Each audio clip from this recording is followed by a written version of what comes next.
Hello and welcome to the MOOC on Media Law and Ethics. This presentation will tell you about Prasar Bharati Act 1990. Actually, if you want to understand about Prasar Bharati Act 1990, you should know a little bit about the history of broadcasting and a little bit about the evolution of autonomy and the independent public broadcasting in India, and then we have to move on to the Act. Therefore, on completion of this module, we will be knowing about three things. One is about the evolution of broadcasting in India, second one is the autonomy of the broadcasting policies in India, and the third one is about the act that this particular act on Prasar Bharati 1990. On completion of this module, the learner will be able to comprehend the phases of advancement of broadcasting in India. The learner will be able to identify the socio-political context that led to the autonomy of public broadcasting in India. The learner will also be able to be accustomed to the Prasar Bharati Act 1990 and its significant features. If you want to know about autonomy and the public service broadcasting, then there are couple of scholars who have argued about what constitutes a public service broadcasting. I will cite one thing from Dennis McCoyle, one of the popular and well known communication scholar, who has given 8 principles which one should understand to know about public service broadcasting, which will help you to understand this particular act called Prasar Bharati Act 1990. Number 1, geographical universality of provision and reception. Number 2, the aim of providing for all taste and interest. Then catering for minorities. Number 4, having a concern for national identity and community. And number 5, keeping broadcasting independent from government and vested interest. Number 6, having some element of direct funding from the public, encouraging competition in programs and not just for audiences. And number 8, encouraging the freedom of broadcasters.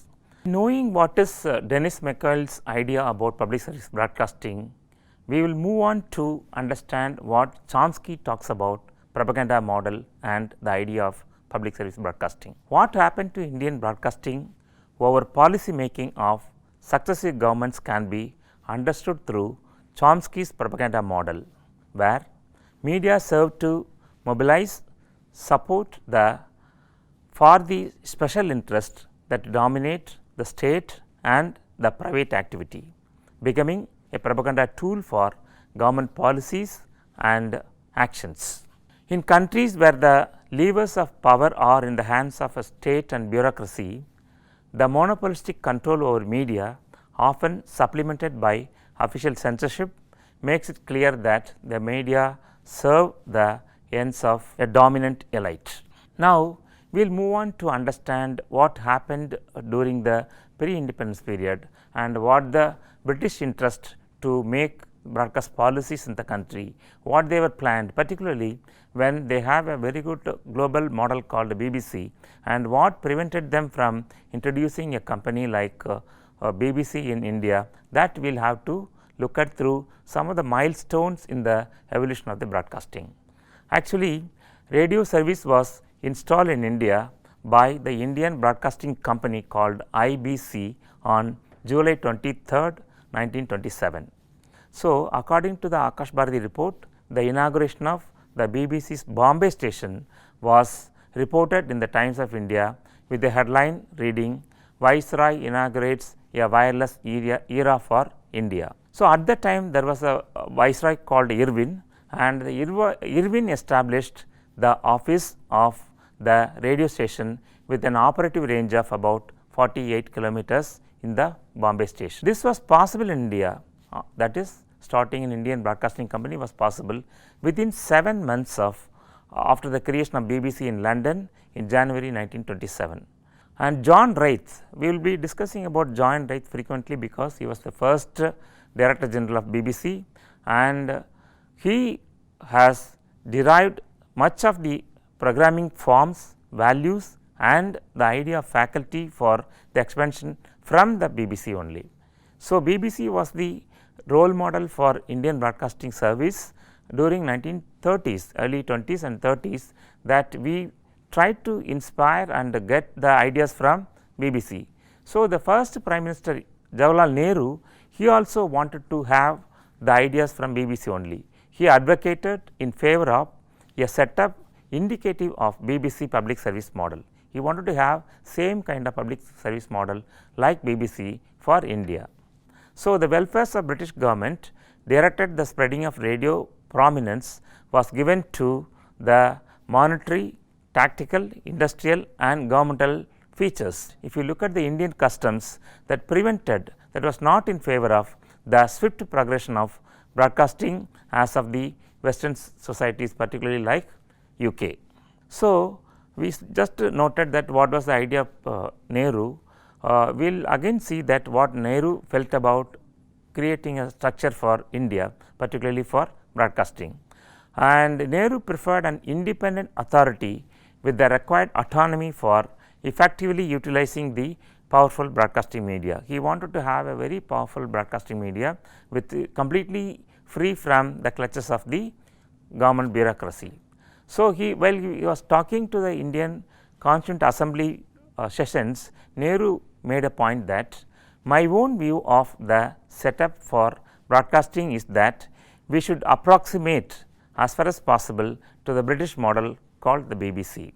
It would be better if we had a semi-autonomous corporation under the government with the policy controlled by the government, otherwise not conducted as a government department. So, Nehru was very particular that it should not be run as a government department. He wanted to have a public service model which should reflect on the minds of the people, aspirations of the people, and he wanted to have a similar structure like BBC, which has been very categorically stated in many of his speeches. That is what we have tried to capture the mood of the planners and thinkers of the modern India.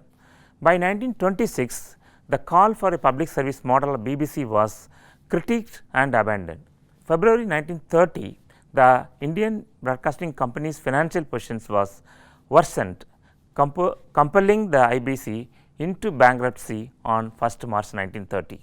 The financial position was not much in favor, as we saw in earlier slides that the broadcasting company was not growing as it was in the western countries. So, there was no financial support. So, automatically the Indian Broadcasting Company got bankrupt. After the bankrupt of the IBS, the Indian State Broadcasting Service was inaugurated on 1st April 1930 in the Department of Industry and Labour of the Government of India.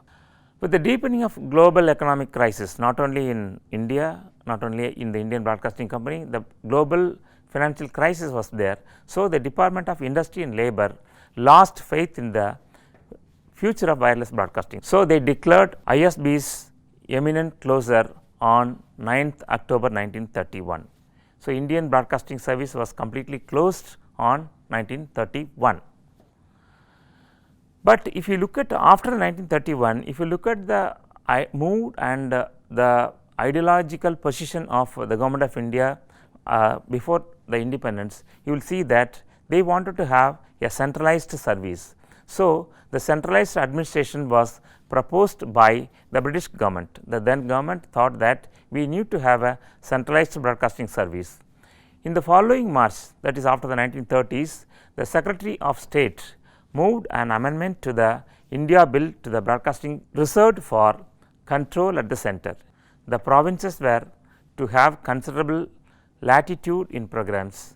Broadcasting was to be a federal subject. The policy would be controlled from the center with the Viceroy holding the balance. So, the idea was to have a centralized control where even the provinces were asked to have their own plan of programming, but the Viceroy was asked to balance the power between the center and the provinces. So, the centralized system still from 1930 to 2021, we have the centralized policy planning and centralized administration and control over broadcasting in India. The Government of India Act of 1935 by its section 129 that gave the right to provincial governments and princely states to construct their own transmitters and to collect fees, regulate fees from the respective in respect of formation of transmitters and receivers in the province or state.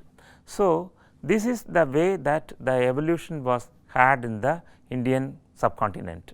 We had a huge history from 1927 that when the first BBC model was introduced in UK, we had started the same kind of model in India, and the first Director General was borrowed ideas from the formation of BBC, and from there onwards we had a centralized control of the entire broadcasting media in the country.